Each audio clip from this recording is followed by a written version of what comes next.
오늘은 예민한 피부랑 여드름 피부를 갖고 있는 분들을 위한 컨텐츠인데요. 도대체 어떻게 관리해야 좋을지 요거에 대해서 말씀드리려고 해요. 집에서 아무리 홈케어를 해도 계속 울긋불긋하게 화농성 여드름이 나거나 이마나 이런 볼 부분에 좁쌀 여드름이 번져버린다면 꽤 스트레스가 될 수 있는데요. 그리고 이제 술을 많이 마시는 것도 아닌데 얼굴 전체적으로 홍조가 있거나 나는 뭐만 좀 발랐다 하면 트러블이 좀 자주 생기는 이런 분들도 계실 거예요.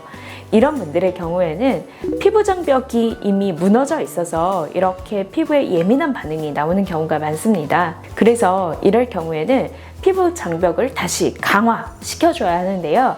이럴 때 저는 엑소좀 시술을 많이 권유를 해드리고 있어요. 엑소좀이란 세포끼리 이제 신호 전달을 해줘야 되는데 이 신호 전달에 필요한 물질을 담고 있어서 피부 본연의 에너지를 활성화시키고 민감성 피부를 좀 진정시키는 4세대 스킨 부스터라고 하실 수 있습니다. 기존의 리쥬란, 물광주사 이런 거랑 다른 점은 염증을 억제를 하면서 상처를 치료하는 효과가 우수하다 이런 점인데요. 그래서 깊은 상처가 되지 않게 재생시키고 싶을 때 사용을 하거나 여드름이나 예민한 민감성 피부인 분들에게 사용을 하고 있어요. 저는 극단적으로 이야기를 해서 일반적인 피부를 갖고 계신 분들에게는 엑소좀을 잘 첫 번째로 추천드리지는 않고 있어요.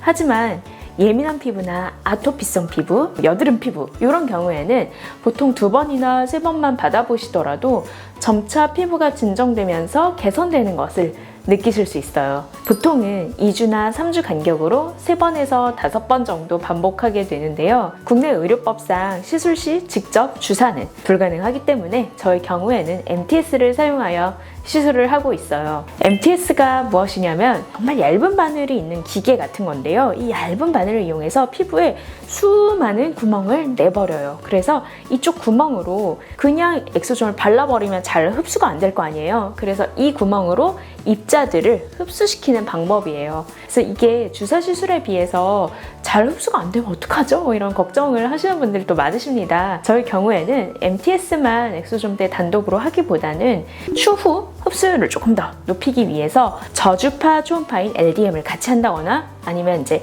LED 같은 거를 오랫동안 쬐어서 최대한 피부 속에 엑소좀이 잘 흡수될 수 있도록 도와드리고 있어요. 이 방식이 오히려 너무 침습적이게 막 트러블이 심하게 난 얼굴에다가 막 주사 치료를 해버리는 것보다 오히려 덜 침습적이어서 추후에 다운타임도 길지 않으면서 이미 예민해진 피부에 막 너무 주사를 많이 하면 안 좋을 거 아니에요. 그래서 효과를 더 오히려 보실 수 있는 방법이라고 할 수 있습니다.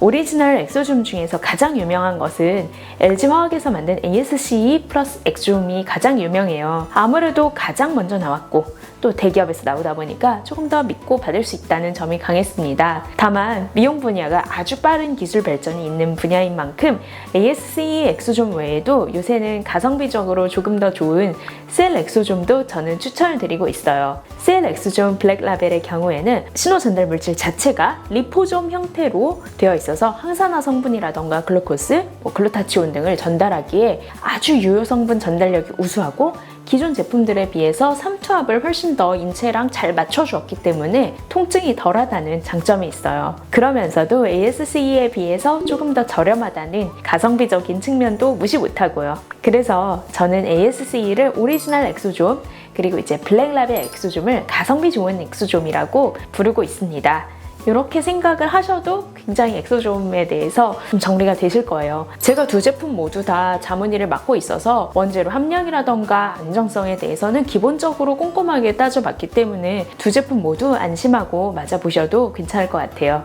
그리고 엑소좀이 반드시 여드름 피부에만 쓰이는 것은 아니에요. 사실은 탈모 환자에 있어서도 저는 쓰고 있는데요. 남성분들의 경우에는 탈모약을 드시면서도 조금 더 효과를 빨리 보고 싶으시거나 아니면 여성분들이라서 아무래도 탈모약을 드시는 것보다는 다른 치료를 받으시는 게 더 나은 경우가 많은데요. 이럴 경우에는 저는 두피 더마톡스와 더불어서 두피 엑소좀을 강력하게 추천드리고 있어요. 아무래도 신호 전달 물질이다 보니까 머리에 들어갔을 때 모낭을 자극시켜서 보다 더 털이 더 잘 나도록 유도하는 부분이 있는데요. 그러니 여드름과 탈모로 고민하시는 분들이라면 엑소좀을 한번 해보세요. 생각보다 아프지 않으면서도 간편하게 고민을 해결하실 수 있을 거예요. 오늘은 여기까지. 혹시 더 궁금하신 점이 있으시면 밑에 댓글로 남겨주시면 제가 틈틈이 답변 드리겠습니다. 만나서 반가웠어요. 안녕.